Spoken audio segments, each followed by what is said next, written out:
estancado. Con un Está escaso estancado. crecimiento en relación a la última, a la anterior encuesta. Ciertamente, pero a ver, por regla siempre el candidato que va arriba tiende a bajar. Le pasó a Berchel, le pasó a Colom, le pasó al defenestrado Otto Pérez y le está pasando a Manuel Valdizón.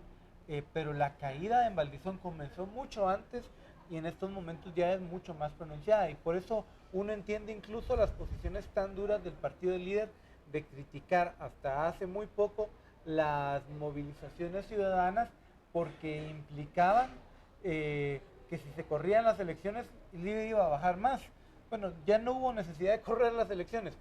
Hay que ver si el voto, los subregistros como votos marginales, sí van a hacer que el líder suba o que la misma UNE suba. Y que algo que impresionaba bastante también es que, por ejemplo, cuando se miraban estas posibles competencias que se podrían dar en una segunda vuelta, el porcentaje de gente que aún estaría bastante indecisa es bastante alto.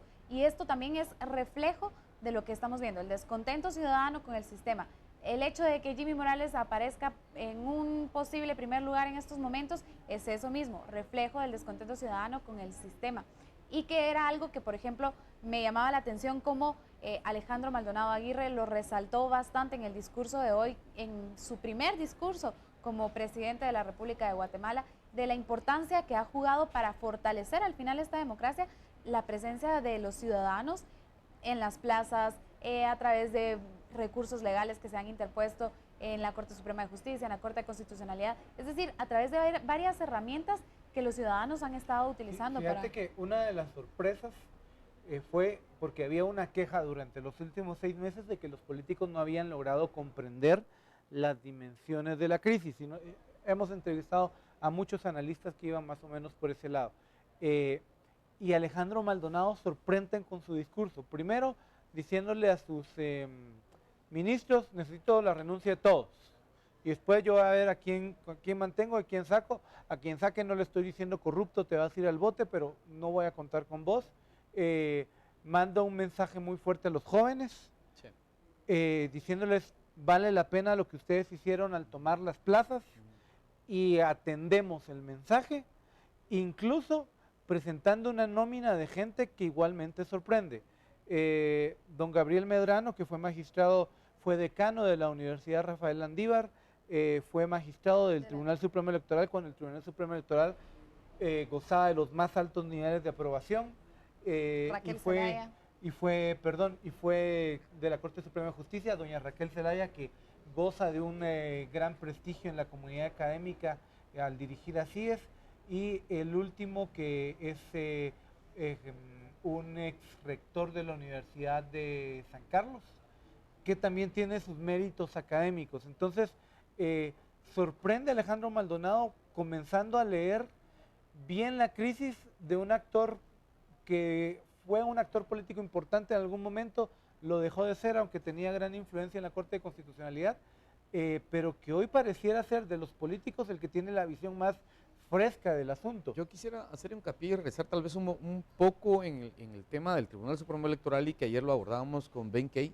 y es el tema de que la ley y la ciudadanía misma le exige al Tribunal Supremo Electoral que aplique, que sancione, que suspenda a los partidos políticos, pero la ley misma le prohíbe al Tribunal Supremo Electoral hacer ese tipo de cosas, por medio de que le exige que después de emitida la convocatoria a elecciones no pueda tomar ninguna acción de estas. Entonces, yo creo que el Tribunal Supremo Electoral también está jugando el papel de villano y a la vez de superhéroe, con algunas decisiones y otras que no puede sostener porque la misma Constitución se lo prohíbe. Pero digamos, en cuanto a las resoluciones que el Tribunal Supremo Electoral pudiera emitir, pienso que a 3 días de que se den las elecciones prácticamente ya se cerró este paso, digamos, esa etapa de resolver, y se cerró la posibilidad. Es decir, ahora en donde se tienen que jugar las cosas es única y exclusivamente al momento de ir a votar, y es ahí donde vamos a ver reflejado al final este descontento, digamos, de la ciudadanía. Es por eso que yo te decía que el entramado legal, esa base que vos sostenías,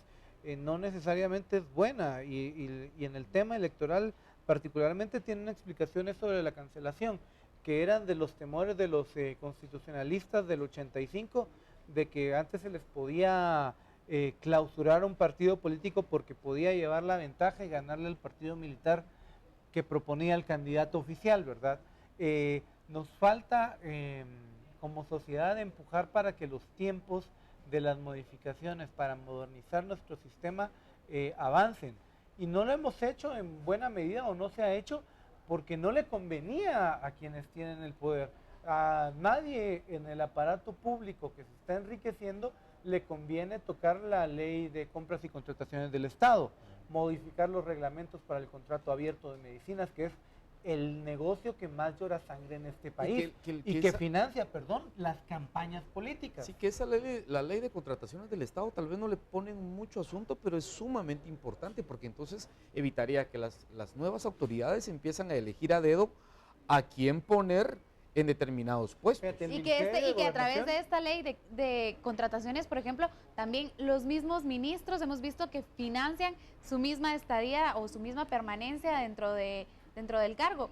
En este caso del papelito que habíamos mencionado, en donde se miraba al Ministerio de Gobernación, al Ministerio de la Defensa, o sea, ¿cómo iban a obtener estos fondos? Se nos está acabando el tiempo. Yo quisiera que termináramos con el tema de los diputados, al final de cuentas, en el hemiciclo a la hora de la juramentación. Habían algunas caras largas, ¿no? Principalmente la del presidente del Congreso, Luis Radé, que desde su espacio público criticó duramente las manifestaciones, que eran un poquito de gente, un puchito de gente, un poquito en consonancia con lo que decía Manuel Valdizón, ¿verdad? Si se llenaba la plaza, él podía llenar 50 plazas, ¿verdad? Entonces, darle posesión a Alejandro Maldonado Aguirre y ver a Otto Pérez Molina saliendo del ejercicio del poder en buena medida por esa presión pública, es una cachetada, es una bofetada y con un discurso a Radé y a muchos otros congresistas que se alinearon con el sistema. Y con un discurso bastante contrario al que ha pronunciado Luis Radé. Podría ser líder, pero también patriota, que yo diría dejó oficialmente de ser el partido oficial. Se quedó prácticamente sin ninguna pieza ya en el Ejecutivo. Bueno, muchísimas gracias, Otto, muchísimas gracias, Lourdes, por este análisis en relación a la coyuntura política tan delicada que está atravesando el país. Y nosotros regresamos con el equipo de presentadores para seguir comunicándole a ustedes las noticias de hoy. Vamos a un corte.